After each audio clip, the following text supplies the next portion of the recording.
Back at it again! It's another edition of the NFL Draft Tailgate Show here Saturday morning, October 17th, 2020. Wake up, wake up. It's not the first of the morning, but it's the second of our edition here each and every Saturday, 10 a.m. Eastern. RIC and the place to be here, fresh off the shore in New Jersey.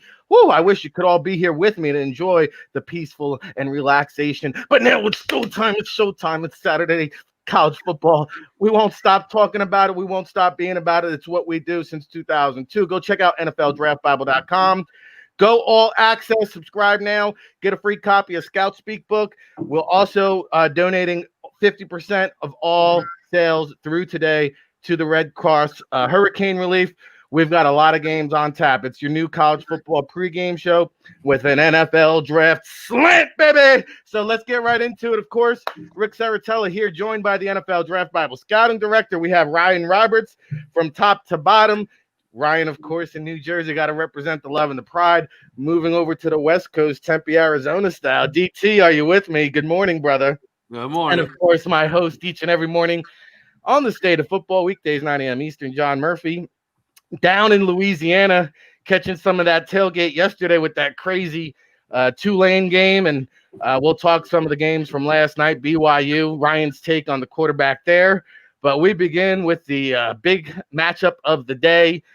Number 3, Georgia, rolling into Alabama to take on the Tide here. And the dramatic possible return of Nick Saban on docket here, creating a little drama leading off to kickoff. But hey, if you're an NFL draft fan, this is a matchup with a slew of pro prospects, guys that are going to be playing on Sundays. Take it away, Ryan Roberts. Yeah, so it's a really fun matchup because everybody talks about Jalen Waddle from Alabama. They have a young kid named John Mechie, wide receiver. Running back Najee Harris, very talented offense for Alabama in general. Alex Leatherwood at left tackle, right guard Deontay Brown. There's dudes everywhere on that offense. And the best matchup is those wide receivers going against probably the best secondary in college football with Georgia Bulldogs. You got Tyson Campbell, Eric Stokes, who I'm a huge fan of. I think he's going to be in the first-round conversation when everything's said and done. They have another cornerback named DJ Daniel, who's very talented as well. Richard LeCount back there at safety. So we have strength versus strength, which is going to be a really interesting matchup when we're taking a look at those. Front 7 for the Bulldogs, too, is especially talented. Azeez Ojulari, the outside linebacker, rush backer in their 3-4 system, is very talented. Monty Rice. There's dudes everywhere on that Bulldogs defense. A lot of NFL talent against a very talented offense, again, for Alabama, led by Mac Jones, who is proving some doubters wrong heading into this season, taking over full-time for Tua. And it's going to be a really fun matchup. I think the deciding factor in this game is going to be just what Georgia can get you offensively with Stetson Bennett at quarterback. They have a couple guys that are worth mentioning, more specifically for 2022 draft. George Pickens, the wide receiver, is also very talented. They have a young offensive line. At the end of the day, I think that the Alabama offense is just going to outlast this Georgia defense a little bit. It's just there's some talent offensively for Georgia. But I think when they're really going to get into a little bit of a shootout with those guys over with the Crimson Tide, I think it's going to be a little tough for them to last. But I think Georgia's defense is going to keep it tough for a while. But I'm going to take the Crimson Tide, even if Nick Saban is not in attendance today. All right, there you have it. We've got a pick for Alabama on the board. And I'll tell you what, I said it on yesterday's show. I like the Georgia defense better than Alabama's. But I just think Alabama has too much firepower. Mac Jones is as improved as anybody this year, and then you talk about the talented wideouts, the backfield.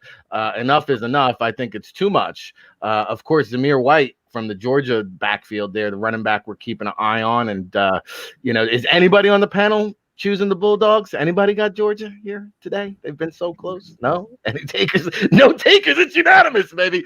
Roll Tide if you're with me. And I think it will be a close. It could come down to a field goal game. So that 4.5, a little touchy-feely for me. I'd probably stay away. Let's go. Keep it moving here. DT, David Turner in the place to be. Of course, longtime NFL, CFL executive, scout, and everything else. 3-time back-to-back winner in the Arena League. And of course, he's been well versed here on Maverick Sports, joining us on the state of football. And he has the Pittsburgh Panthers, who are angry. They're just roaring off of their loss against Boston College. Number 13, the Hurricanes. We know they've been blowing strong winds. Turner, you've been tooting this Hurricane train from the start of the season. Are they going to continue their momentum here against Pittsburgh? I do like Miami today. I think they are going to ultimately win the game. Now, the line, I think, is 13.5. I don't know if it'll be that kind of game for the Miami Hurricanes. I think it might be inside that. So if you're betting the game, you might want to think about taking the points in Pittsburgh. But I think ultimately the dub is going to be for the Miami Hurricanes. I'm not really sold on their quarterback. He's only throwing 61%, and the best he's ever thrown in his career is 62%. He's pretty much a 57% guy per game.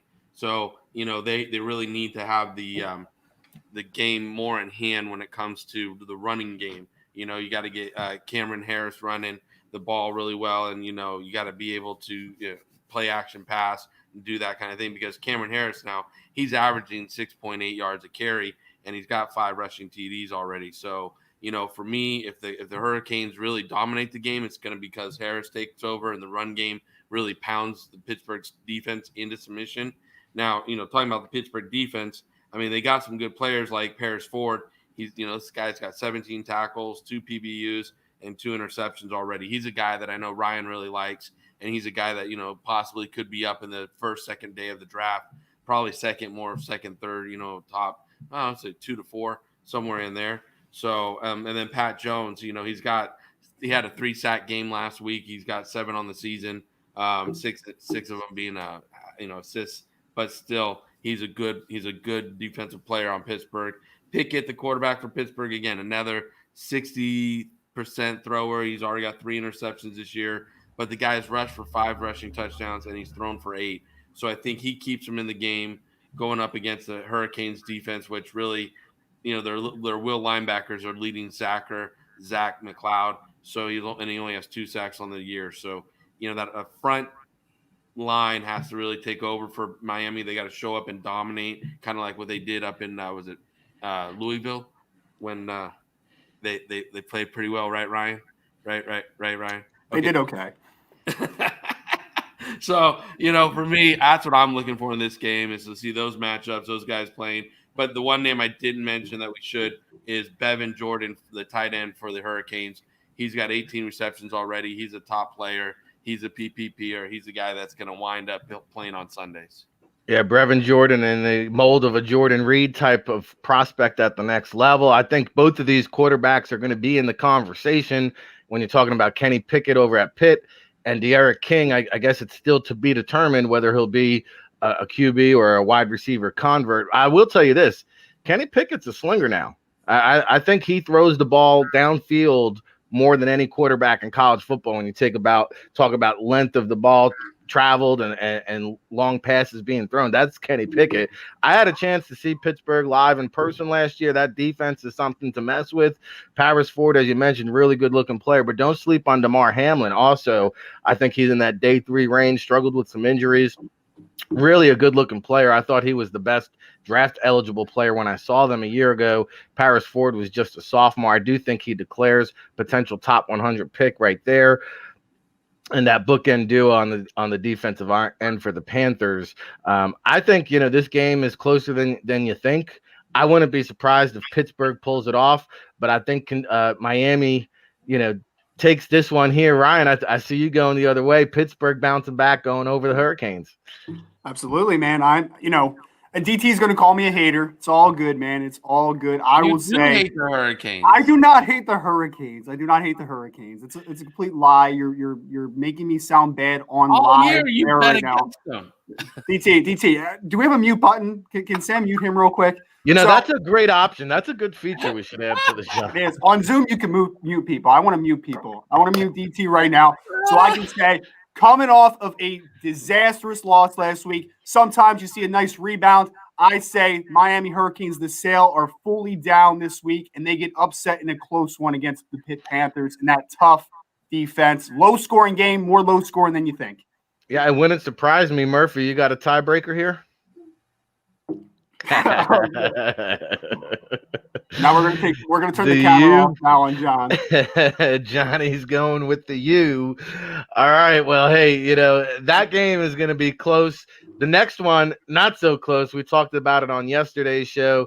The Clemson Tigers traveling into Georgia Tech. They're a 4-touchdown favorite here, John.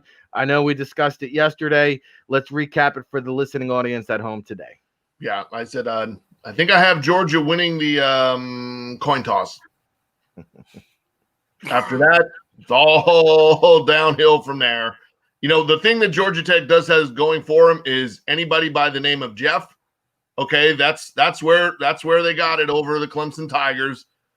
So Georgia Tech has 2 Jeffs. No matter how you spell the name, they have the best Jeff and Jeff. That's about it. So here's the problem. Jeff Collins has a lot of good answers to why Georgia Tech will get back in the mix at some point in the ACC. Jeff Sims looks like a good, solid quarterback that you can build and have a foundation for. Problem is, you're amongst the top 3 in turnovers in college football, and you're playing Clemson. But if you are a Georgia Tech fan, this is the 86th meeting. Georgia Tech is 50, 32, and 3 all time against Clemson. So at one time, the roles were reversed. That will not happen today, but it can happen one day again because Trevor Lawrence is playing. Walter Payton, according to David Turner, or Travis Etienne, whichever one you want to call him by, is playing.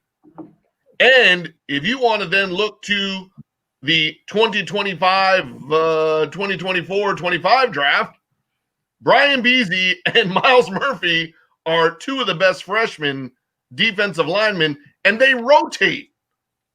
They rotate in for Clemson, for God's sake.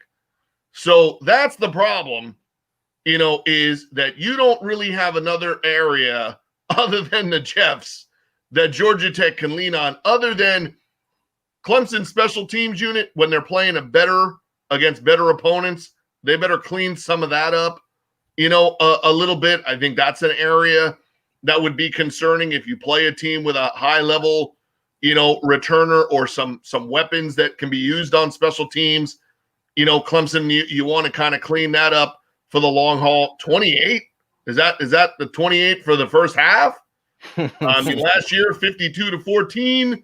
So, here's our measuring stick, for where we're at. If we're Georgia Tech, we saw the measuring stick for where we were at last week, with Clemson against Miami. And I think Clemson pulls out that measuring stick and beats the daylights out of Georgia Tech with it.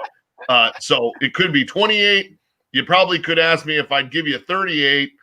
Either way, it's going to spell a bad afternoon today for Georgia Tech. But don't forget what I told you, 50, 32, and 3. So there was a time where the roles were reversed, and Jeff Collins has that team headed in the right direction, even though the scoreboard may not show it today.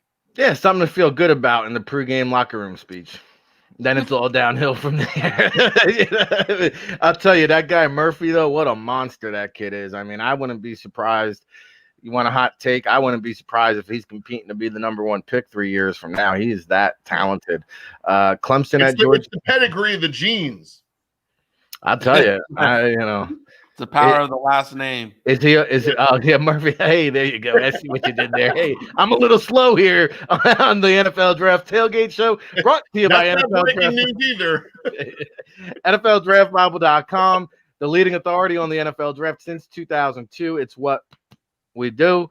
Make sure you get the virtual NFL Draft Guide, our scouting seminars, of course, Friday Night Scout School, fresh off the wide receiver breakdown last night. And we've got Baldy's Breakdowns defensive line seminar coming up on 11 days from now, so you can sign up for all that good stuff. Don't forget, this is the last day. We're going to donate 50% of all sales to the Red Cross Hurricane Relief, so make sure you jump on that. Again, NFLDraftBible.com.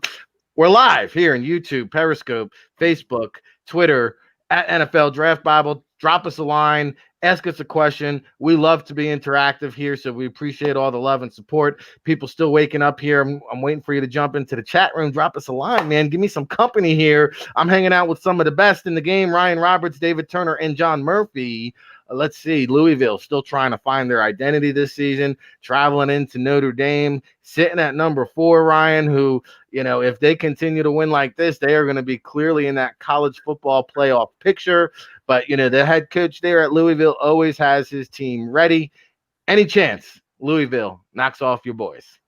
Well, I'm not going to say that I'm wearing a Notre Dame shirt underneath this sweatshirt right now, but I think – and David knows this. I've been like a Louisville supporter a little bit to begin the year. I really had some expectations for them with Coach Satterfield, going into his second year, Michael Cunningham and Pt.II Atwell wide receiver, Havion Hawkins at running back. There's a lot of really talent at the skill position.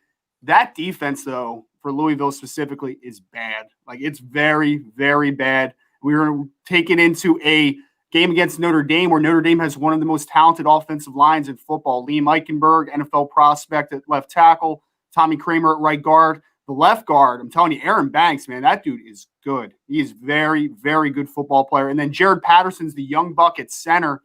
He is only a redshirt sophomore, so we're probably not going to see him until at least 2022, maybe 2023. But he might be one of the most talented centers in college football. He is extremely good. I think that they're going to wear down on Louisville. I don't think that they're going to have much of a chance. I think that this game is going to be close for a little bit because I think Louisville is going to have some scoring behind them with Atwell and Hawkins. But I think at the end of the day, that offensive line is just going to wear down, let those running backs, the young kids, some young bucks that we're not going to be talking about again for a year or two. But we got Kyron Williams and Chris Tyree, true freshmen for Notre Dame, that are both going to be very special. So a couple guys to keep an eye on there. But I think that at the end of the day, Notre Dame wins this one pretty comfortably by the end. Louisville scores early, but that offensive line is just going to wear down on that Louisville defense. They covered the 3 touchdowns, yes or no? Oh, man. No. They win by 19 or 20. by 1.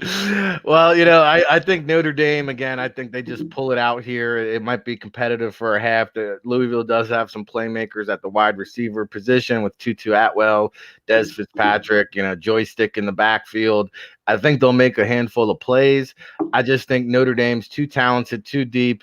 And listen, they're on a mission here in this COVID-shortened season, playing in the ACC. The path is aligned for them to make a run straight into the college football playoffs. I mean, if Brian Kelly can't get it done this year, when will he ever get it done? That's how I see it. Hey, we're here, the Tailgate Show, NFL Draft Bible La Familia. We appreciate you tuning in. We're going to our next game on the docket down in the SEC. We talked about the great job Tennessee has done recruiting on yesterday's show on the state of football. They are ranked number 18th in the nation now, taking on a stingy Kentucky defense team who has made great strides, David Turner. But I think, my Jersey guy, Garantino, there back there for the Vols, I think they hold the Wildcats off in this one. How do you see it, my friend?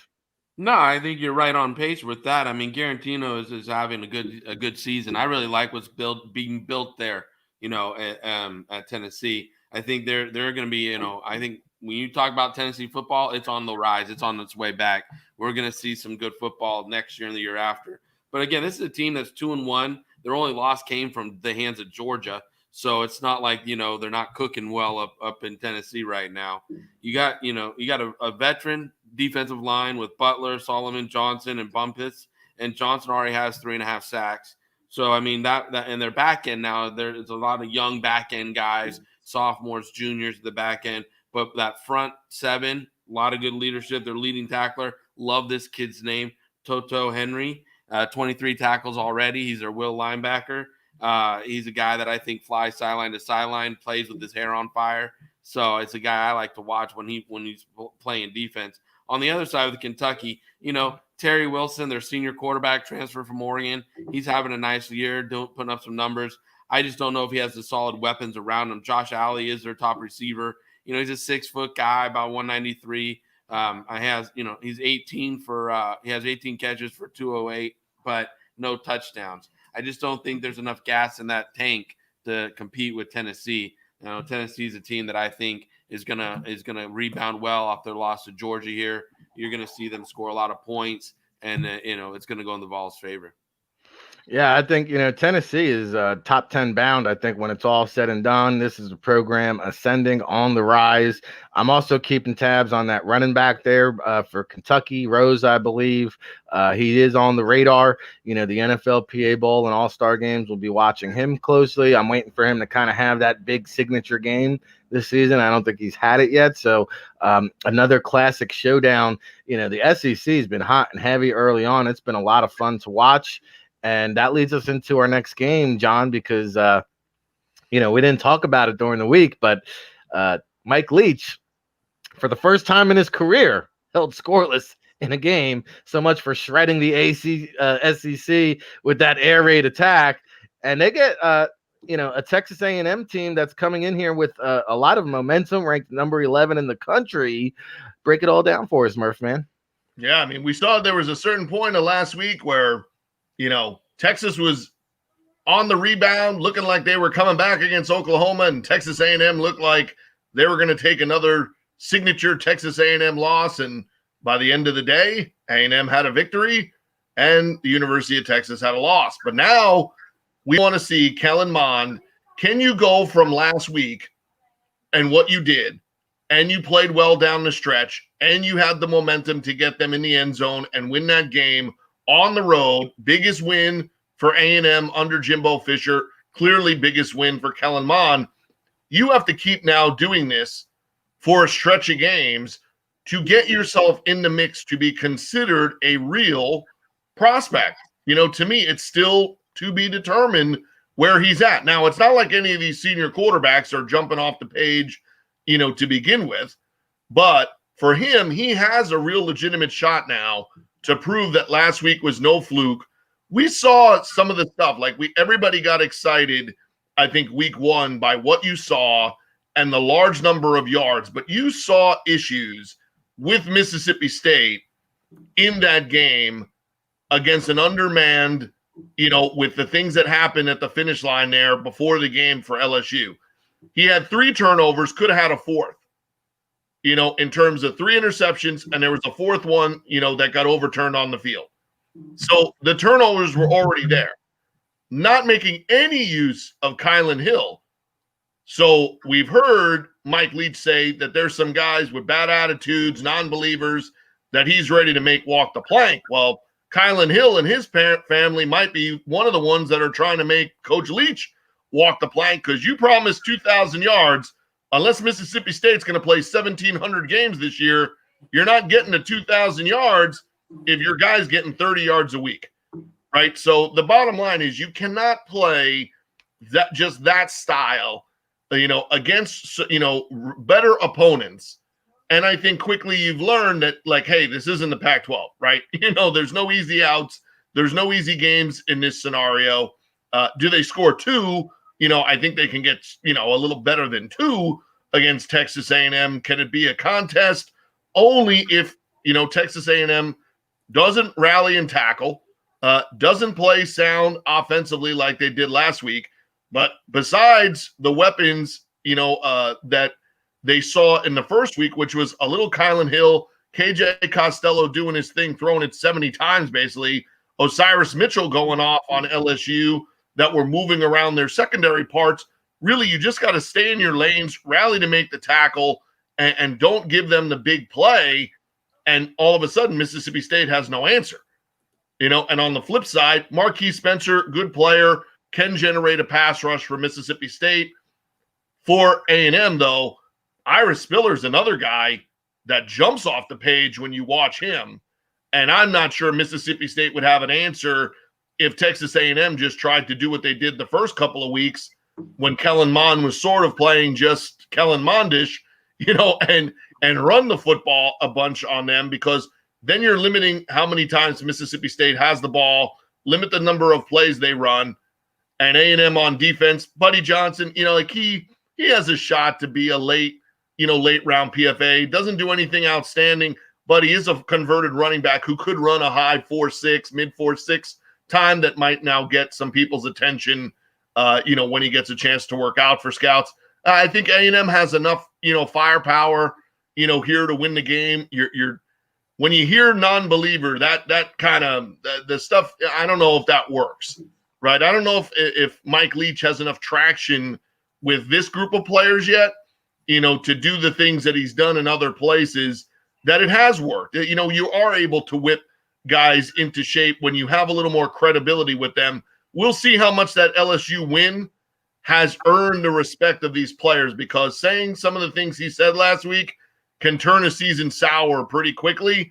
And in the first half of this game, we'll get to know if Mississippi State wants the coach to walk the plank or some of the players. Yeah, we will find out, and we'll find out what Kellen Mond is made of, because that was a big signature win a week ago, really impressing the NFL scouts. He needs to continue that momentum to trend upwards and have a chance of being taken on one of those first 2 days in the upcoming NFL draft. Of course, this is the NFL Draft Bible. It's what we do. Go to NFLDraftBible.com. Make sure you get access to the virtual draft guide. You'll also receive a free copy of Neil Stratton's Scout Speak book, and we're donating 50% of all sales to the Red Cross Hurricane Relief. So we appreciate everybody that's tuned in. Jordan Sweetie in the chat room. Hey, we answer all your questions, even though you're throwing a fantasy football NFL question at us on a college football morning tailgate. I got you covered, Jordan. You start Damian Harris over Devin Singletary. Okay, now monitor the Patriots situation. A second player, supposedly a second person, tested positive. So monitor to see if the Patriots are playing. It might be a Tuesday game. If they are, Harris is going to receive the bulk of the workload there. Alleviate some pressure from Cam Newton. I think they're counting on him to do that, where Singletary is kind of in a timeshare mode. So give me the workhorse, who is Damian Harris. His second game back from injury. He's got fresh legs. I say Damian Harris. I'm a big fan of Scooter. Don't get me wrong, but I'm Harris all the way here today. All right, back over to the NFL Draft Tailgate Show. Ric Serritella, Ryan Roberts, David Turner, and John Murphy. Next on deck, we keep it in the SEC. We got number 15, Auburn at South Kakalaka. The Gamecocks. David Turner, what do you got for us? This is a good matchup here. I like this matchup. I think Auburn's not what they used to be, and it's a situation where, Bo Nix, the young sophomore quarterback, we thought we'd see a little bit more out of so far. Only 57% passing rating right now. I think his completion rate needs to go way up for him to be what we thought he could be. He's got 1 interception, 4 touchdowns. And this is a team that's 2-1, so it's not like, it's time to hit the panic button or anything. But it's a situation where I think South Carolina's got some good defensive players. I know Ryan's really in love with J.C. Horn. This corner, he's got 2 pass breakups and stuff. But but look on the other side of the ball. Auburn's got this corner. He's a younger guy. But Roger McCreary, he's got 3 pass breakups and an interception. This guy is 6 foot. He's long. He's got some skill to him. So I like that kid a lot. And I got to give shouts out really quick before I forget this one. Big Cat Bryant. It might be the best name I've heard all year. Okay, now as a player, not much. But seriously, Big Cat Bryant. I just love the name. He'll be a bouncer someday soon. It'll be good.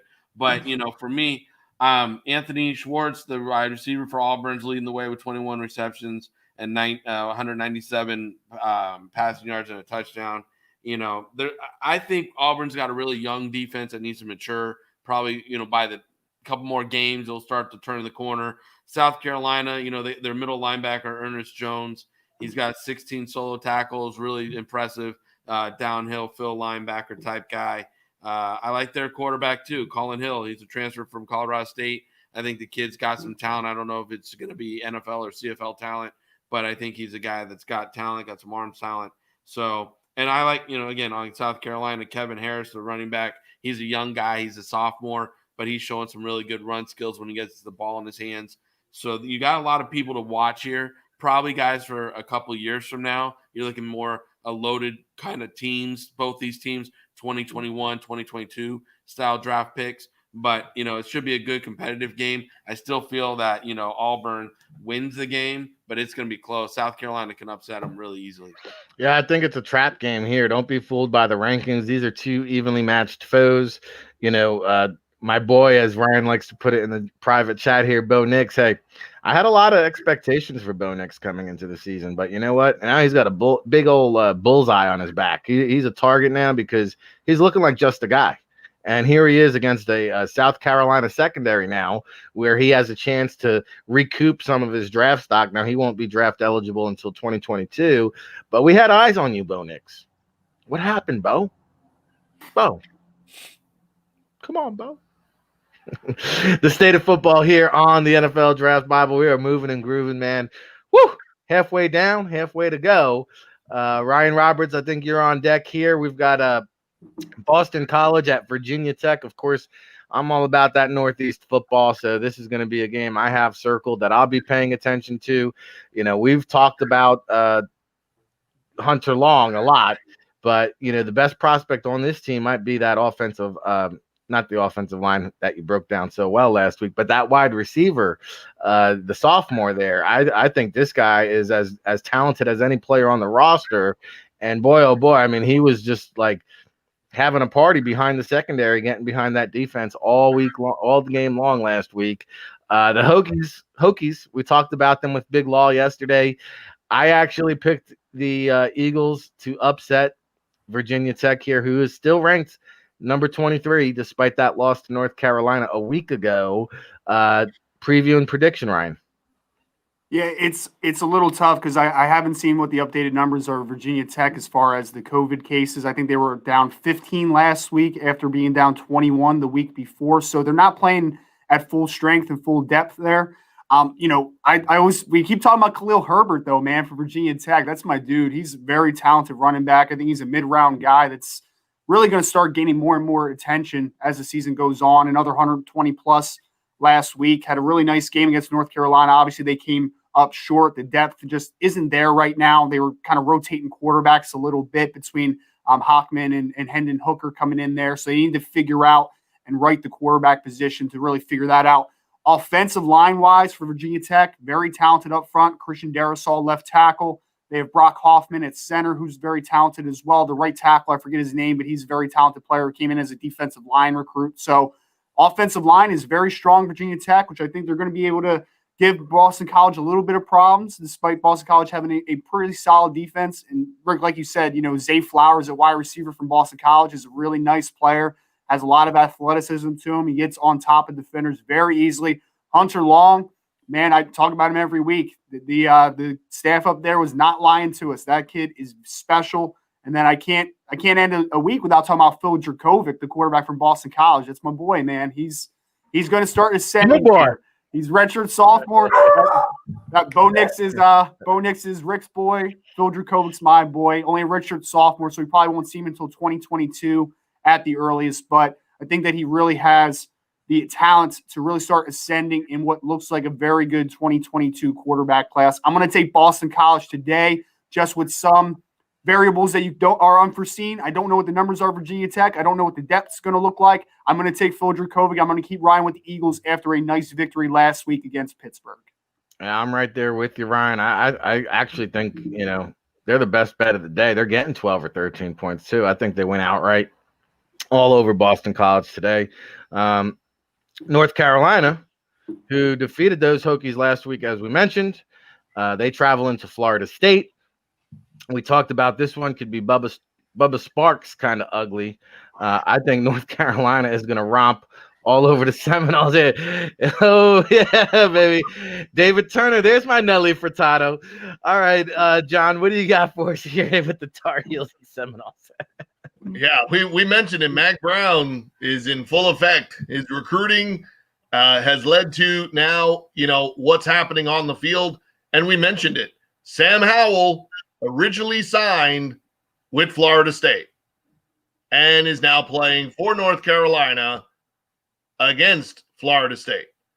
So Florida State also got the short end of the stick when it came to scheduling, as what is this, the third of four opponents that are top 15 ranked. So that's not exactly ready for prime time going against a club that is in full effect right now. You saw Sam Howell bounce back and give you a performance that if you need him to win you the game, he's now giving you that, right? So you've seen that out of them. They have Mr. Kata in the backfield, and if you don't like him, you have Mr. Williams. So one guy averaging 10.3 a carry, the other one averaging 6.3 a carry. Either way, Florida State will not do anything to diminish those yards per carry, even with Marvin Wilson up front.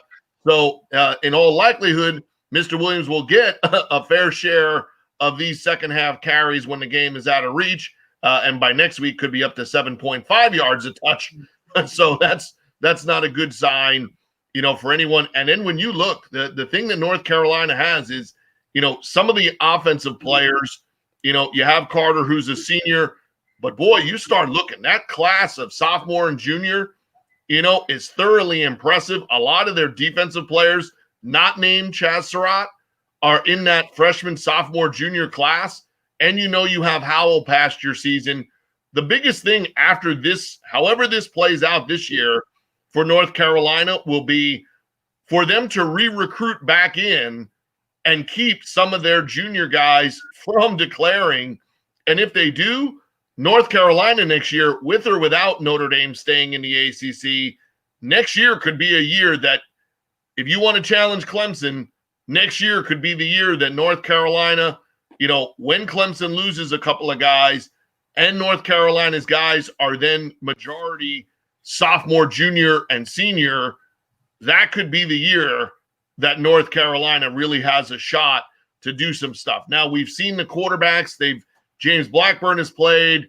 Jordan Travis played. He got dinged up a little bit last week. You're just not ready for prime time. Tamarian Terry did show some good things, healthy, made some big plays against Notre Dame. I think he's a guy that, is now putting himself back on the radar, for down the road. But, we mentioned this team needs a readjustment of their attitude, and Marvin Wilson is the step in the right direction, right? He's a guy who could have gone and declared, came back knowing that this was going to be a rebuild and a bad team, and still had the willingness to do it. So, that is a huge situation, for them to, get over moving forward. Is they got to stop playing individual football. They got to get back to playing team defense. And we mentioned it, Florida State has to show up on a recruiting list somewhere not below UL Lafayette and Tulane, for God's sake. You got to kind of get back in the mix there. Florida State, I think that's their biggest thing in the coming years. This is 2 or 3 years away. And will everybody at Florida State stay on board with Mike Norvell if you're just sitting there getting, drilled on a weekly basis by everybody, right? So now it's not even a question of it's the upper class, of teams. You got beat by Georgia Tech, who's not prime time, and North Carolina has now put themselves, where you used to be. So for North Carolina to have that program in the direction they're headed, and they're not going anywhere soon, Florida State has a lot of work cut out for them, and I don't see any of it happening today. If this is a 2 or 3 or 4 score, it's probably a 3, 4, or 5 score game.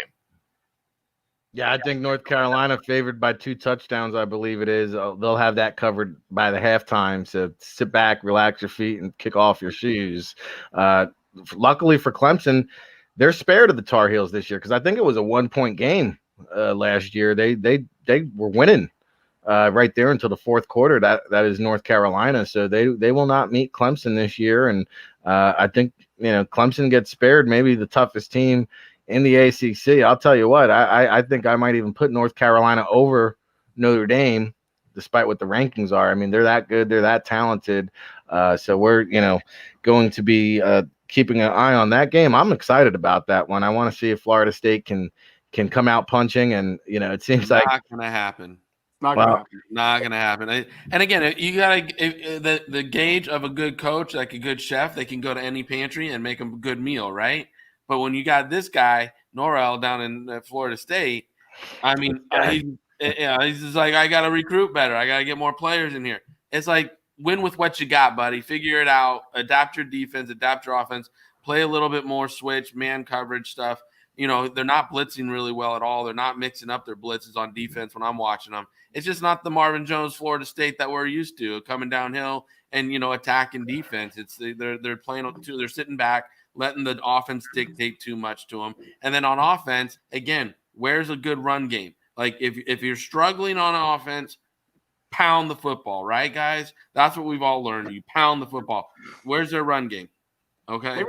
They ran okay against Notre Dame last week. I'll say the big athlete that they have, though, that can really compete against anybody is, as John said, Tamarian Terry. To my knowledge, I think he just had a knee scope, so he's going to be out for several weeks now. Yeah. So don't expect him today, which is – if you want to cover that line today now after knowing that Tamarian Terry is not playing, I would take that game in a heartbeat. So just a little where's the athletes right now for Florida State? Jordan Travis had a solid game against Notre Dame. Is he the future at the quarterback position? We'll see, but just not seeing those athletes. That's going to be right now. If you're Marvin Jones, there is no good football to watch on Friday, Saturday, or Sunday. The best football you can watch is your son. Your son is playing better. Your son is a better player than what some of the guys that are playing for FSU and the Jets right now. Well, we're a long ways away from those 90s Seminoles team. And, by the way, shout out to Coach Bowden, who's was released from the hospital this week after catching the COVID. So definitely thoughts and prayers out to the Bowden family. All right, well, the only win of the week that Florida State will get is Bowden over the COVID. Yeah, well, hopefully he's been released from the hospital. He's not in the clear yet, but we're definitely thinking about Coach Bowden. He is definitely football prestige. Here on the NFL Draft Tailgate Show, we've got a lot of prestige. David Turner, Ryan Roberts, John Murphy. How'd you guys do the switcheroo there in the boxes? All right, so NFLDraftBible.com, you got the 2021 virtual draft guide. Make sure you sign up today. We appreciate all the love and support throughout the years. 2002, it's what we do. The virtual draft guide now available, over 300 scouting reports and adding to it daily. Whew. Don't forget Scouting the Nation every Monday on the NFLDraftBible.com.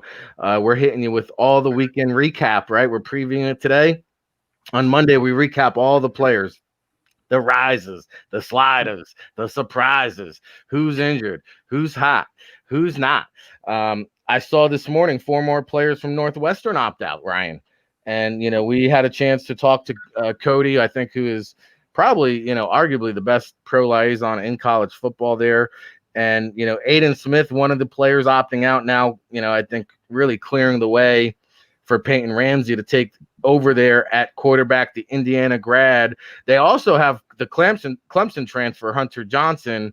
Some of these players may opt to return for next season, but they join Rashawn Slater, who they just completely gushed about, Ryan. I'm still undecided if I like him at tackle or guard. I think the measurements are going to come into play here. Quick take on these Northwestern prospects. Yeah, I will say I can gush for a while about Rashawn Slater's film. He is exceptional. Getting up to the second level, zone blocking, he moves so well. The best tape I saw against Chase Young last year by a wide margin was Rashawn Slater. No pressures, no sacks allowed. Did an incredible job against Chase Young. Like you said, the question there is going to be, what's the size? I've heard a couple different measurements thrown out there. I'm really intrigued to see what the height, what the arm length is on him. At worst, though, I think that he's a damn good guard inside. If he's not a tackle, I think that those traits that he has translate easy inside. In his zone blocking scheme, ability to move laterally to the second level, I think he does so much really well. A lot of time in zone blocking schemes, we don't talk about the backside as much, right? But he is able to really get up to that second level, cut guys off from the backside, which allows that zone blocking scheme to really go. He does. I love the kid so much.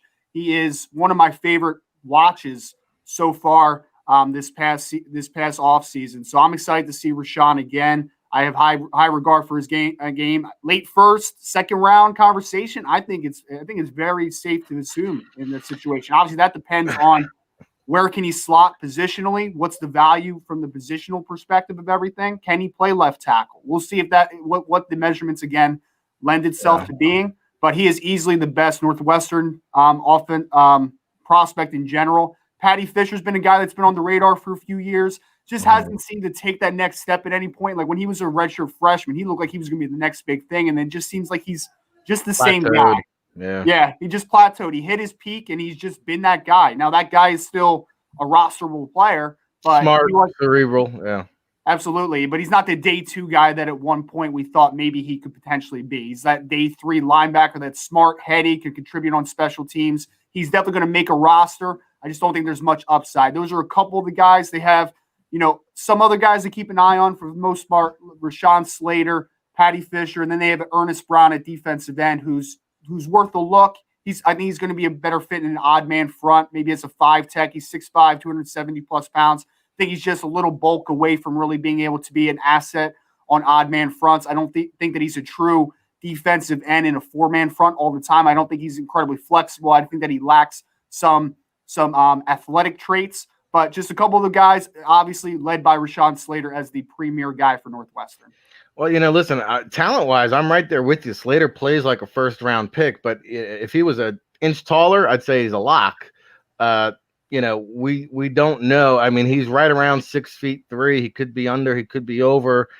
Any thoughts there, John? I mean, he's going to come in probably kind of like the win prospect, I think, selected by New England. A lot of people thought he was a guard, but he's playing tackle. He didn't necessarily have the height, but he did have pretty long arms, which allowed him to stay outside. We don't know the arm length yet on Slater, but based on what you've seen, what you heard, any thoughts? Yeah, I think with him, it won't be the height part. I don't think will be as big of a struggle. I think he'll probably be more, closer to the 6'4". When he's measured. I think the thing is, I don't see a guy where it's probably going to be more than 33, right? I don't see it's going to be 34, 35, range with it. So I think, you're going to get a little of both, and then you're just going to have to decide how much you like him, out there, and can you live with the factor that, that's the one part of it that he may not have, the perfect part, to the grade, but everything else, with his game gives you a first-round grade. And now it's just, hey, will you leave him, full-time at tackle?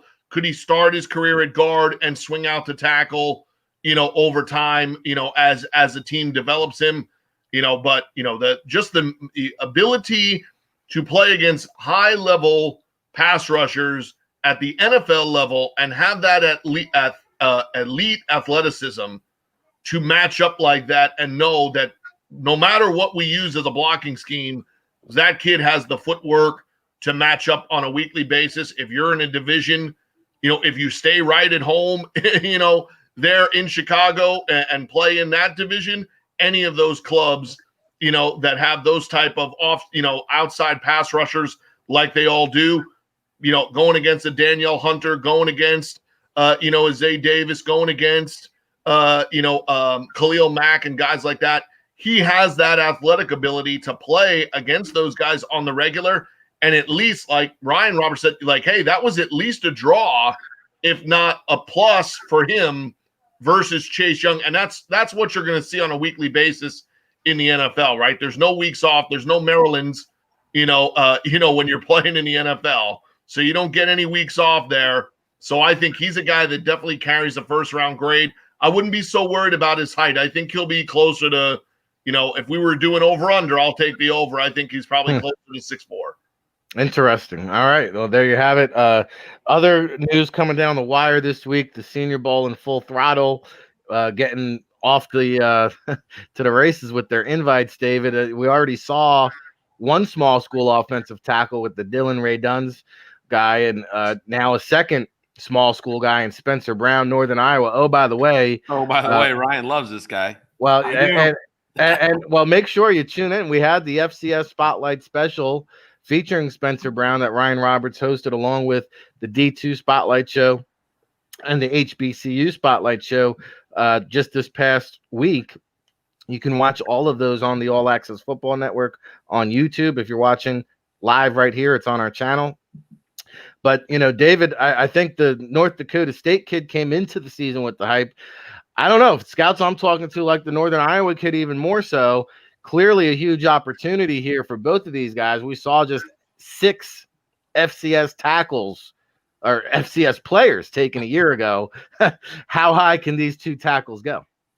Well, again, I think it's going to be when they match up against the big boys, what it looks like. When they go down to the Senior Bowl or NFLPA Bowl, and they line it up against guys that are bigger level competition, see how they do. I know when I was scouting Nathan Shepard out of Fort Hays State, a lot of people weren't sure. Then he went to Senior Bowl, and he just he had some good rushes up against Hernandez, the UTEP guard, and a few other players, and they were like, oh, okay, he can do it against bigger competition. And that's what you're going to see here. I remember, John, who did you had a kid back in the day at the Texas Nation game.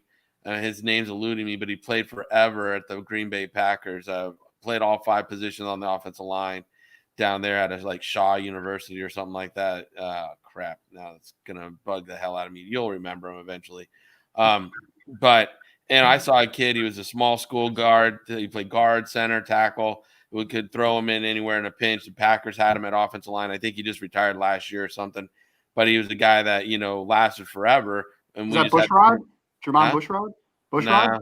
No, it was okay. Before that. Trying to help you, David. Sorry. I know. I appreciate it. John Murphy will come up with it. Everything's in that brain there. So, he'll get it eventually. He's working it. I see the grain. The hamster's running. Steam's coming out of the ears. I know he'll get it. It's burning. The wood is burning. Yeah, the wood's burning. It's good. It's like he's smoking a brisket in there. We'll be fine. So, for me, I'm just like, you got to know if they can do it against the top competition. Once you do figure it out, then you're like, okay, here we go. I like the Northern Illinois. I didn't know either of them before Ryan brought them up to me, and I started paying attention a little bit. I do like the Northern Illinois. I think he has better feet, better bend. I think he's a guy that, can move, maybe, redirect better also when a defensive lineman works up to quarterback depth and comes back inside on him.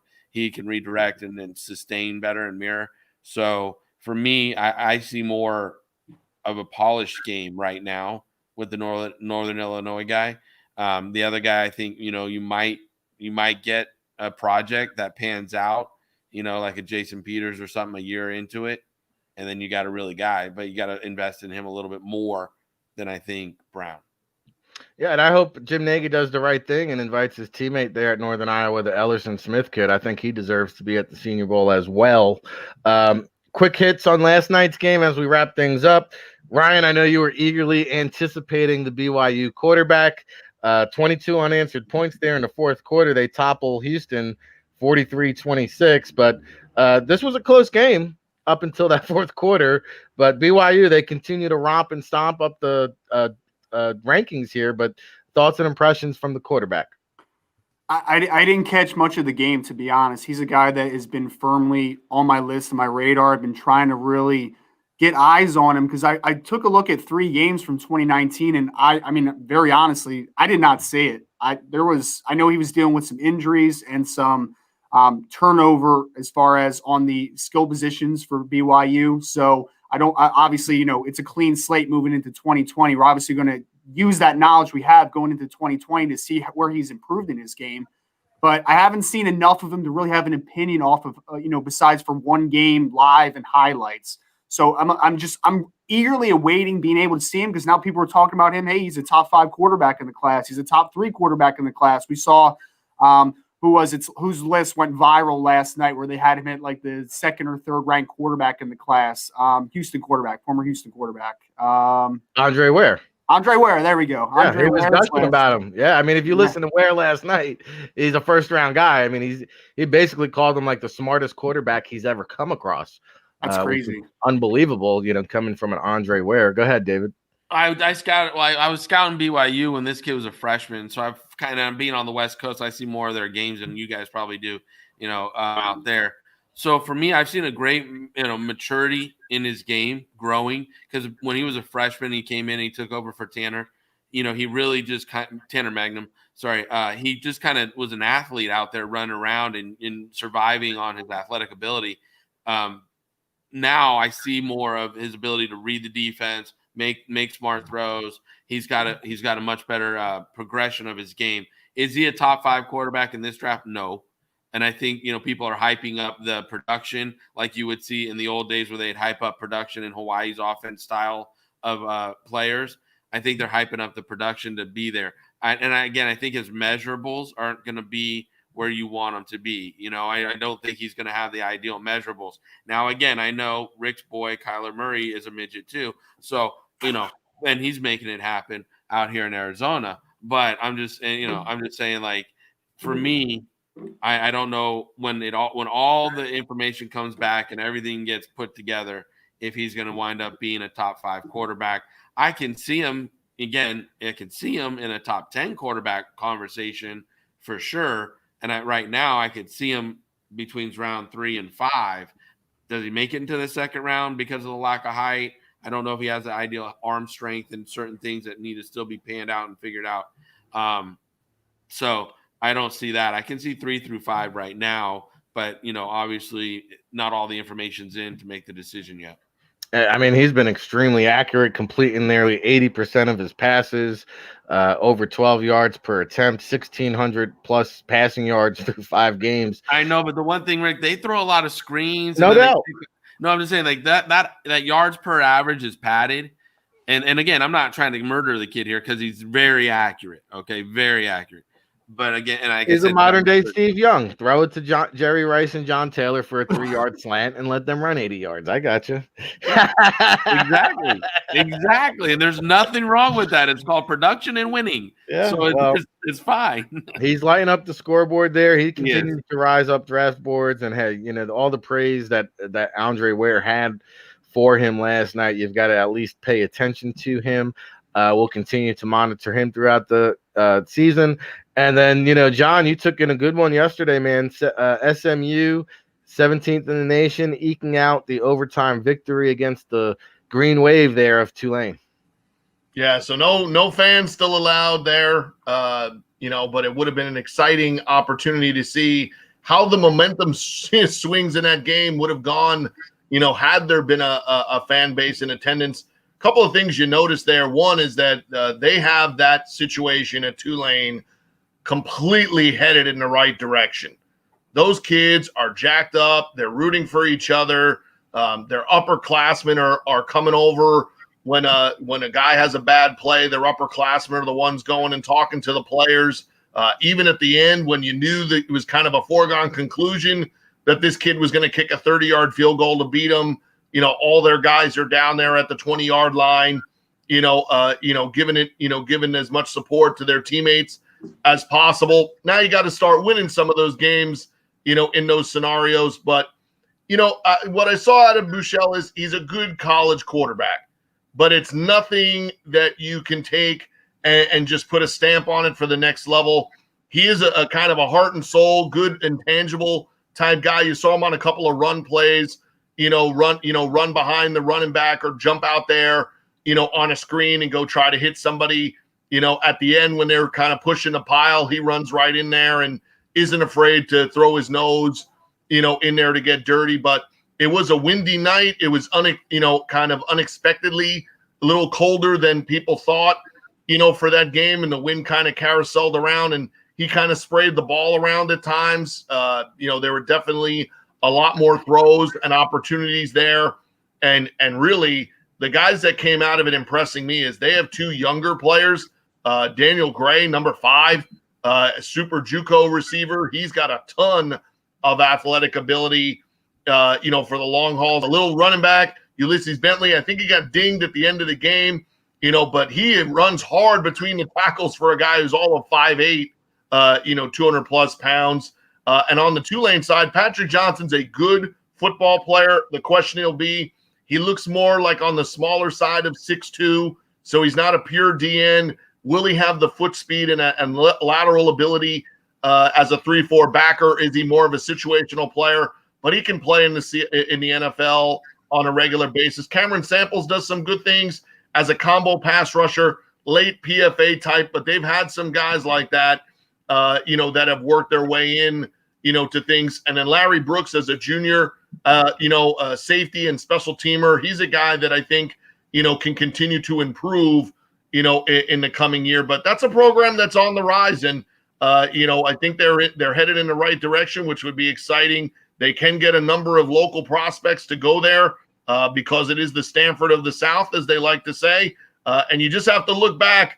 I know it's a long time ago, but Tulane was a beast, 1930s, 1950s. There's a lot of good bowl games back there. There's a lot of bowl games way back in the day. Whoa, I mean, the good news is the only one of us that was scouting back then was Turner. So tell us about those games. I don't even think I was around. I think Turner was scouting back during the Spanish flu. I saw him in one of those pictures with the face mask. All right. Good point in the private chat. Larnell Coleman in action today. UMass with their only game on the season. They finally found a taker. I think Georgia Southern. I just spoke to UMass over like last week, and they tell me I think there was a kid that came out there last year, 2 years ago, the O lineman Merritt, who winded up BC Lions, was it, somewhere up north? They had a guy. Anyway, the staff there says Coleman's twice the player or prospect, so I do think he has potential day 3 capability. Certainly a guy we're keeping an eye on at the NFLPA Collegiate Bowl. Make sure you check out the NFL Collegiate Bowl. Follow them on Twitter at NFLPA Bowl. We've got our latest news there on the website. Time for parting shots, guys. You know, it's been another hour of power. Unbelievable. We're here 6 days a week. The State of Football, weekdays, 9 a.m. Eastern. Of course, the NFL Draft Tailgate Show every Saturday, 10 a.m. Eastern, our second episode here. So we hope you continue to tune in and join us each and every Saturday. David Turner. Oh, parting shot, brother. Hey, how you doing, huh? All right. I see you doodling. Hey, so we got the smoker full of food here in Arizona already. I got a brisket on. I got a turkey breast, some legs. We're getting ready for a Saturday tailgate. John Madden style. I'm telling you, we're getting it going early out here. I got up at 5 a.m., got the meat in the smoker, got it going really nice and tight, sealed up there. Parting shot is I hope you guys take advantage of everything that Ric Serritella does and pays attention to the Draft Bible and All Access Football. Pay attention to what Rising Draft is doing there and what John Murphy's doing, because, you know, this panel of people that I'm fortunate to be part of every Saturday and through the week, each and every week, working, partnering mainly with my boy Ryan Roberts up there with everything we're doing podcast-wide, Friday Night Football-wise. It's quality programming coming to you. It's not what you're going to get on the you know, cookie cutter networks and everybody's talking the same stuff. I mean, think about it. Ryan Roberts just did a HBCU programming where he took all these great athletes from the HBCU, put them on a panel, talked about them. He took these FCS players that get no hype, no credit, nothing, and he put them on a panel, put them in the forum for you guys to listen to and pay attention to. So what's going on here is really rare and special. I can't wait for a bigger platform to come pick it up, and then the masses really can start appreciating the quality of work that's being pumped out by NFL Draft Bible. Us at Maverick Sports Consulting, we're just so proud to partner with all you guys.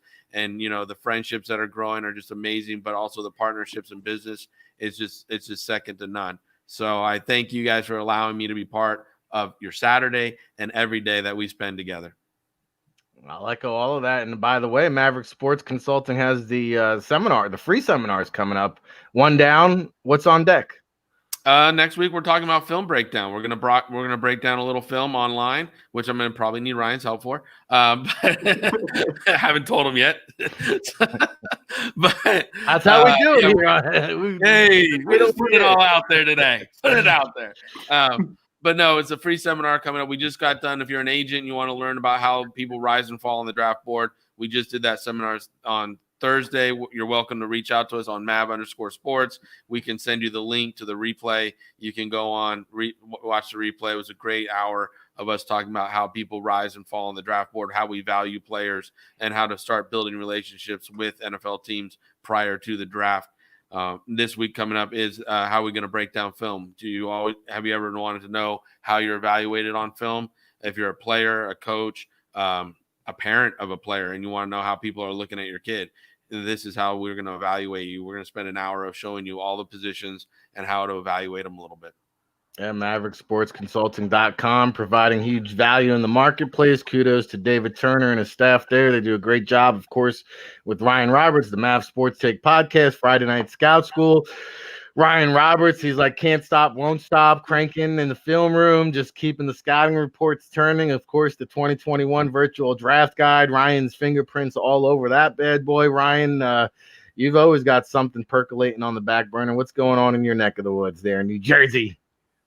Yeah, I mean, I just want to reiterate what David said a little bit. You know, we we're going on week 15 of Friday Night Scout School now, going into the interior offensive line next week. I haven't really discussed this with David yet, but we got some Quentin Nelson on deck. We got some big boys moving in the trenches, so we're excited to continue to do that. If you aren't signed up for that season pass, NFLDraftBible.com, 9 Eastern time every Friday. And every Wednesday, 3 o'clock Eastern time, as David said, Mavs Sports Take is released this week. We're going to have on Mike Singer from Blue and Gold Illustrated, part of the Rivals platform, to talk about the recruiting world from a staff perspective, from a covering it perspective, from a player perspective. It is a crazy world right now for these high school seniors. So we really want to dive into that. Again, 3 o'clock Eastern time, any major platform you have, Apple, Spotify, Stitcher, anything and everything, you will find Mavs Sports Take. So please feel free to check those out. And I just want to wish everybody a happy Saturday. Saturdays are, again, sacred in the Roberts household. Holiday! So absolutely, man. So you better, get ready for Notre Dame to win at 2:30. Enjoy. I hope everyone enjoys their day. Hope LSU treats John a little better this week moving forward here. But Notre Dame football 2:30. I'm excited to get it going today. Get that tailgate revving up, baby. All right. We've got a lot of good guests lined up on the state of football next week. We've got, our good friend Ralph Ventry, the co-commissioner at the Northeast Football Conference, joining us on Monday for a NFL recap show. Of course, Russell Landy of the Calgary Stampeders joins us every Tuesday for our college football recap. This Wednesday, we'll have Clark Judge from the Talk of Fame and also Jarrett Bell from USA Today, followed by Thursday. Usually that spot is reserved for Dr. David Turner. We also have Josh Alper joining us this Thursday from Pro Football Talk. And then, of course, Friday, Big Law, Lawrence Johnson from Seven Cities Shop Talk will join us to do the Football Friday show. Of course, that's weekdays, 9 a.m. Eastern, each and every day with my co-host, John Murphy. Bring us home, brother. Well, LSU will treat me just fine this week because they're off. So that nothing to worry. LSU will treat you well. Wait a second. LSU will treat you well, but not that dog pound, brother.